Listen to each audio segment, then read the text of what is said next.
আমরা ঘোষণা করেছিলাম সমস্ত অংশের চাকরি চোরদের বিরুদ্ধে লড়াই করছি, লড়াই করব, আগামী দিনেও চলবে। এই সরকার কি চাকরি চোরদের আড়াল করতে চাইছে? প্রশ্ন থাকবে না? কি বলেছিল? 1 সপ্তাহে অমুককে গ্রেপ্তার করব, 10 দিনে অমুককে গ্রেপ্তার করব, ঢাকি সমেত বিসর্জন দেব, সব বেটাকে জেলে পুরব। আজকে সব বেটা জামিন হয়ে যাচ্ছে। আজকে সিবিআই বলছে তদন্ত শেষ। আর সব বললেই বিজেপি বিরোধী। কে বলেছে বিজেপি বিরোধী? আরএসএস এর লোক, বন্দে মাতারাম ভবন। আমরা হুগলি চুচুড়ার যারা সঙ্গের লোকজন আছে, আমরা আপনাদের বলতে চাই, বিপ্লব অধিকারী থেকে শুরু করে আমাদের কারা বলছে এইসব কথা? কাদের এত স্পর্ধা হয়েছে? আজকে 90% হিন্দু ছেলে মেয়েদের চাকরি গেছে, ভাববেন না। তারপর আবার বলবেন হিন্দু হিন্দু হিন্দু, সব হিন্দু এক হও। তার নমশূদ্ররা, মতুয়ারা হিন্দু না? আদিবাসীরা হিন্দু না? রাজবংশীরা হিন্দু না? আজকে সংবিধান রক্ষা করতে হবে, তাদের জীবন জীবিকা রক্ষা। সংখ্যালঘু মুসলমান, তাদের জীবন জীবিকা রক্ষা করতে হবে, এটা রাষ্ট্রের কাজ। রাজধর্ম পালন করতে হবে। যোগ্য ওয়েটিংদের বিষয়টা ভাবতে হবে, মানবিকতার সাহায্যে ভাবতে হবে। আজকে আপনার ক্ষমতা আছে বলে, আপনার সোশ্যাল মিডিয়া টিম আছে বলে আপনি দাগিয়ে দেবেন, আপনি আবার অন্য একজন কোনো নেতাকে বলে দেবেন ওর নামটা সাটে দাও, প্রচার করে দাও। ভাইয়েরা বোনেরা, আমার ভিডিওটা শেয়ার করবেন। কারোর কাছে যদি কোনো তথ্য থাকে 2026 সাল কোনো রাজনৈতিক দলের হয়ে তৃণমূল বিরোধিতা আমরা করেছি, আমরা খুব কষ্টে ছিলাম চাকরি চুরির জন্য, এই তৃণমূল কংগ্রেস আমাদের চাকরিটা খেয়েছে। আমরা কোনো রাজনৈতিক দলের কোনো সভামঞ্চে উঠেছি, কোনো রাজনৈতিক দলের হয়ে আমরা প্রচার করেছি, কোনো রাজনৈতিক দলের কোনো কর্মসূচিতে আমাদের দেখতে পেয়েছেন?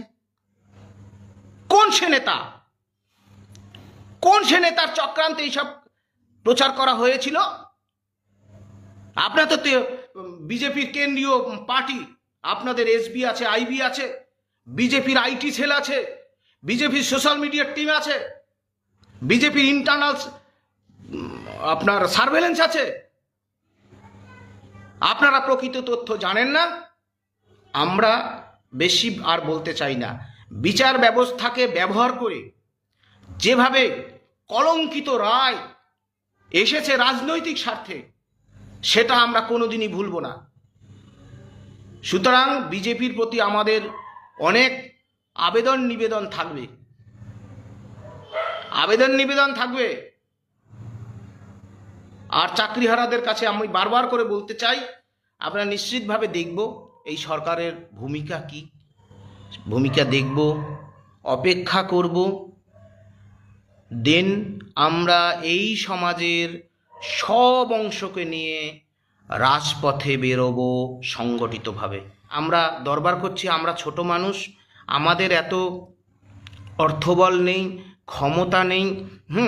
শুধুমাত্র সংবিধান রক্ষার স্বার্থে এদেশের, এ রাজ্যের ক্ষতিগ্রস্ত শিক্ষক, শিক্ষিকা এবং শিক্ষাকর্মী, যোগ্য ওয়েটিং, যে শিক্ষাকর্মীদের 16-17 মাস ধরে বেতন বন্ধ, তাদের মুক্তির দাবিতে, তাদের কেবলমাত্র বেঁচে থাকার জন্য, পরিবারগুলো যাতে খেয়ে পরে বেঁচে থাকতে পারে, সেই মুক্তির দাবিতে আমরা লড়ছি।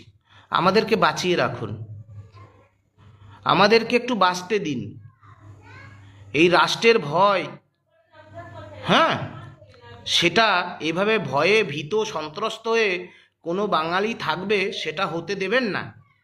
1 মাসের মাথায় চাকরি ফেরাবেন বলে মাথায় হাত দিয়ে বিধানসভার মতো পবিত্র সদনের সামনে হাত দিয়ে প্রেস মিডিয়াকে সাক্ষী রেখে কথা বলে সেই শুভেন্দু অধিকারী,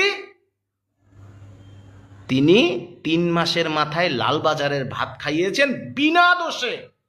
যেখানে সুপ্রিম কোর্টের অর্ডার আছে, শান্তিপ্রিয় প্রতিবাদকামী জনগণকে পুলিশ হেনস্থা করতে পারবে না, সেখানে একজন 65 বছরেরও বেশি অধিক সিনিয়র সিটিজেনকেও যেভাবে হেনস্থা করেছে, কলার ধরেছে, হাত ধরে টেনেছে, সেটাও আপনারা দেখেছেন।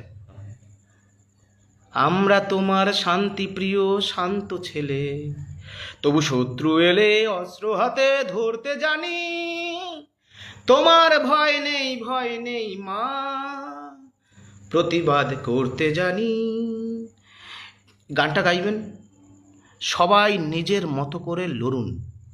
শিক্ষা ব্যবস্থার যে অচলাবস্থা সেটা দূরীকরণ করতে হবে। স্কুল শিক্ষাকে বাঁচাতে হবে, সরকারি শিক্ষাকে বাঁচাতে হবে। একটা ভয়ঙ্কর খারাপ সময় এসেছে পশ্চিমবাংলার বুকে, সেই শিক্ষাকে বাঁচাতে হবে। তাতে যদি যাবে প্রাণ, কালের নিয়মে আমাদের ভয় ভেঙে গেছে। মাগো ভাবনা কেন। নমস্কার।